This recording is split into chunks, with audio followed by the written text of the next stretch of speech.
Good day everyone and welcome sa ating video lecture for today. Bago natin isipin na ang PAT-FIT or PE class ay isang requirement para graduate tayo at ito ay dagdag sa ating academic stress, let us look it from a better perspective. What if understanding physical fitness can actually help us to survive our college life more effectively? In this lesson, pag-usapan natin kung paano makakatulong ang physical fitness and wellness sa ating energy, health, confidence, stress management, and overall well-being as a college student. Real talk, maraming college students ang pagod na agad papunta pa lang sa university. May mga pagkakataon na hinihingal tayo kahit umakit lang tayo ng hagdan. Pagod tayo sa paglalakad from one building to another for the next subject. And then, bit-bit mo pa yung mabibigat na gamit para sa PAT-FIT class mo. Tapos may kasabay pa tong quizzes, reports, research, deadlines, group works, at araw-araw na pag-commute. Valid yung pagod na nararamdaman natin. College life can be physically, mentally, and emotionally demanding. But here's the good news. Ang katawan natin ay may capacity to move, adapt, and improve. Kapag mas naiintindihan natin kung paano gumagalaw o gumagana ang katawan natin, mas matututo rin tayo kung paano ito alagaan. Kaya ang physical fitness ay hindi lang tungkol sa pagpapawis, pag-exercise, or pagpunta sa gym, or even pagpasa sa PE requirement. It is about improving your energy, managing stress, and building healthier habits. Before anything else, linawin muna natin ang difference between physical activity and exercise. Marami kasing nalilito dito. Ang physical activity ay kahit anong galaw ng katawan natin na gumagamit tayo ng energy. Halimbawa, paglalakad papunta sa classroom, pag-akyat ng hagdan, paglilinis ng kwarto, yung pagko-commute natin papuntang university, pagbitbit ng bag, or mabilis na paglalakad dahil nga late na tayo sa klase. Ang exercise naman ay planado, may structure, at may purpose. Ibig sabihin, may specific goal tayong kailangang makuha. Halimbawa, doing a 20-minute body weight workout, yung pagja-jogging natin, yung pagti-TikTok, o pagsayaw, strength training, joining a Zumba class, or even participating in an organized sports. Lahat yon exercise yun. Pareho silang mahalaga. Tatandaan, yung physical activity keeps your body moving throughout the day, while exercise help you improve a specific area of fitness in a more organized or structured way. Ito ang kaso. Hindi sapat na physically strong lang tayo. Dito pumapasok yung concept ng wellness. Pag sinabi nating wellness, ito ay tumutukoy sa overall quality of life na meron tayo. Hindi lang ito about muscle, about body shape, or appearance. Kasama na rin dito yung physical health, mental health, emotional health, social health, and sleep, nutrition, stress management, and our lifestyle. For example, helpful ang pagkakaroon ng malakas na katawan, walang duda doon. Pero hindi pa rin complete ang wellness kung lagi kang puyat, stressed, inactive, or puro unhealthy food ang kinokonsume mo. Tatandaan, true wellness means taking care of the whole person. Hindi lang yung katawan ang inaalagaan natin, kundi pati yung isip, emotions, relationship, and our daily habits. Again. In simple terms, wellness is not just about looking fit or looking good. It is all about living well. Now, let us discuss the science of movement. Pag gumagalaw yung katawan natin, hindi lang yung muscle yung nagtatrabaho. Ang buong katawan natin ay parang isang coordinated system na sabay-sabay gumagana. Ang skeletal system and muscular system ang nagbibigay ng structure and force sa katawan natin. Tatandaan silang dahilan kung bakit kaya nating tumayo, maglakad, tumakbo, tumalon, mag-squat, sumayaw, o gawin yung mga bagay na gusto natin physically. Ang cardiovascular system and respiratory system naman ang tumutulong mag-deliver ng oxygen sa working muscle. Kaya kapag nag-exercise tayo, bumibilis yung tibok ng puso at mabilis yung paghinga natin. Ibig sabihin, mas maraming oxygen ang kailangan ng katawan habang ito ay gumagalaw. Ang nervous system naman, ang control center. Kumbaga ito yung CPU. Ito ang tumutulong sa coordination, balance, reaction time, and decision making. For instance, kapag sumasayaw tayo, ang nervous system ang tumutulong para magkasabay-sabay yung body parts natin. Doon sa beat, timing, at doon sa mga step ng sayaw. Kapag naglalaro naman tayo ng basketball, ito rin yung tumutulong para mabilis tayong makapag-decide or makapag-react kung papasa ba tayo, tatakbo, dedepensa, or mag-shoot ng ball. Mahalaga rin ang core muscle. Hindi lang ito para sa abs. Ang core ay tumutulong sa posture, balance, and stability. Kapag strong ang core muscles natin, mas kaya nating panatilihin yung position ng katawan natin. Lalo na kapag matagal tayong nakaupo, nakatayo, o gumagalaw. In short, the body works as a team. Ang buto at yung mga kasukasuan natin nagsisilbi tong levers. Ang muscle naman yung gumagawa ng force through contraction. Ganon din ang heart at yung lungs ang nagbibigay ng oxygen as our support. At ang brain ang nagko-coordinate ng lahat. Kapag naririnig natin ang word na fitness, madalas ang iniisip natin agad yung mga tao na may abs at nakafocus tayo sa appearance, weight loss, or pagkakaroon ng muscular body. Pero ang fitness ay higit pa sa aesthetic o sa ganda ng katawan. First, may mental and emotional benefits ang physical activity. Nakakatulong ang movement sa pag-manage ng stress, anxiety, and emotional tension natin.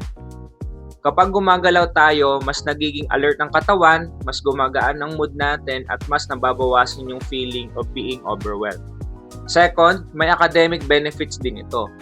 Ang regular movement ay nakakatulong sa blood flow and brain function, which can support focus, concentration, and mental alertness. Hindi ibig sabihin na kapag nag-exercise tayo ay nababawasan or bumababa yung academic performance natin. In fact, movement can help your mind to function better. Third, may social benefit din ng physical activity. Sa group dance, team sports, fitness activity, and PE tasks. Natututo tayong makipag-communicate, makisama, makipagkapwa-tao in order for us to build our relationship towards others. Kaya ang pagiging active ay hindi lamang pampalakas ng katawan. Yun yung tatandaan natin.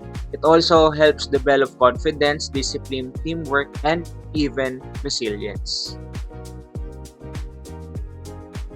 Ngayon, alam na natin na mahalaga ang physical fitness. Pag-usapan naman natin yung mga components nito. May dalawang major components ang physical fitness. Ito yung tinatawag na health-related fitness at skill-related fitness. Ang health-related fitness ay tumutukoy sa components na kailangan natin everyday in order to maintain our health and daily functioning. Una ay cardiorespiratory endurance. Ito yung capacity ng heart and lungs natin na mag-supply ng oxygen during continuous physical activity. Kailangan natin to para makapaglakad tayo ng mas matagal, makaakyat sa hagdanan, o makagalaw sa campus ng hindi agad napapagod. Pangalawa, muscular strength. Ito ang capability ng muscles natin na mag-produce ng force in a given period of time. Useful ito sa pagbubuhat ng bag, pag-angat ng objects, o paggawa ng strength-based activities. Third ay muscular endurance. Ito naman yung capacity ng katawan natin or ng muscles natin na gumawa ng movement ng paulit-ulit o mag-hold ng isang position ng matagal na oras. Fourth ay flexibility. Ito ang ability ng joints and muscle na gumalaw through a proper range of motion. Nakakatulong ito para mas smooth ang movement at mabawasan yung chance na pagkakaroon natin ng injury.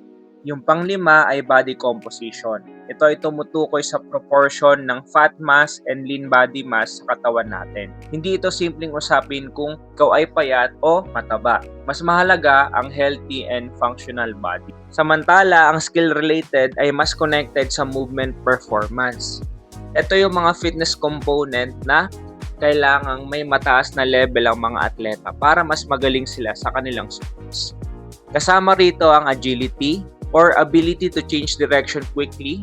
Importante ito sa mga sports tulad ng basketball, volleyball, and other movement-based activities. Kasama rin ang balance, which helps you stay stable while standing or moving.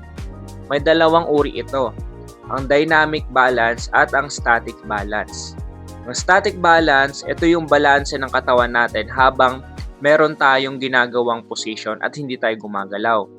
Yung dynamic balance naman ay yung balance ng katawan natin habang meron tayong ginagawang activity or movement. Ang coordination naman ay ang ability ng different body parts na gumalaw at the same time.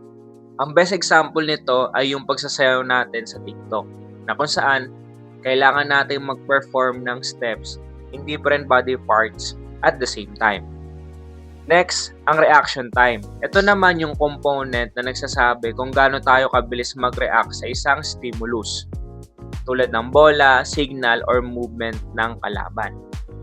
Next, ang speed. Ito ang mabilis na movement from point A to point B, while power is the combination of strength and speed na nakikita natin pag tayo ay tumatalon, nag-sprinting o tumatakbo ng pinakamabilis natin at mga explosive movements. Both health-related and skill-related fitness are important because they help us move better, perform better, and function better in our daily life. Okay, next, mag-focus naman tayo sa proper structure ng isang exercise. Paano ba ang exercise nagiging safe and effective? Kahit na nasa bahay tayo or let's say nasa dorm, campus, or gym, importanteng may proper structure yung exercise na ginagawa natin. May 4 na parts tayong kailangan tignan. Warm up, exercise proper, cool down, and recovery. First is the warm-up. Ang essence ng warm-up is for us to be ready for the activity. Na kung saan, dito pinapataas natin yung heart rate natin. Then after that, okay, we will activate the muscles na kakailangan natin gamitin dun sa exercise through dynamic stretching. Tatandaan natin, dapat hindi natin i-skip yung warm-up and dynamic stretching. Kasi tatandaan natin, ito yung nagpapababa ng chance na magkaroon tayo ng injury. After nito, pupunta na tayo sa exercise proper. Ito ang main part ng activity. It can be cardio, strength training, dance, sports, or bodyweight exercise. Sa exercise proper, ginagamit natin ang FITT principle. FITT stands for frequency, intensity, time, and type. When we say frequency, it refers to how often you exercise. Intensity refers to how hard or challenging the activity is. Third, we have time, refers to how long the activity lasts. And lastly, type refers to the kind of exercise that we will perform. A practical goal is around 150 to 300 minutes of moderate physical activity per week. At first, this may sound challenging pero pwede naman natin tong hati-hatiin. For example, you have 30 minutes a day, 5 times a week is already a good starting point. Third is the cool down. Cool down ay tumutulong para dahan-dahang papuntahin ulit yung heart rate natin sa normal range. Example nito including slow walking, light stretching, and deep breathing. Ngayon, tatandaan natin sa cool down, nagkakaroon pa rin tayo ng stretching.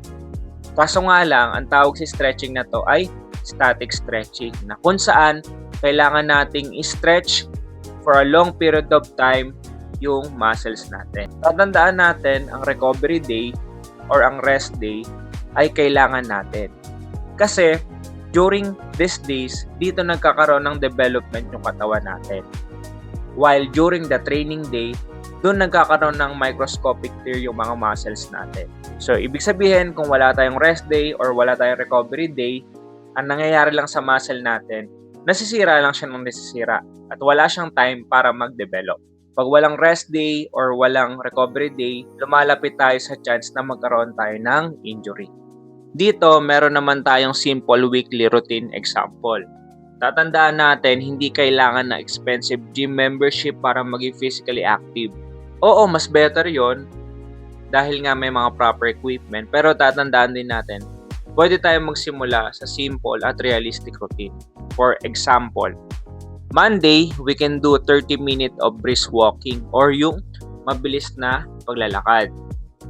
Bukas, or let's say on Tuesday, bodyweight exercise such as squats, push-up, and planks.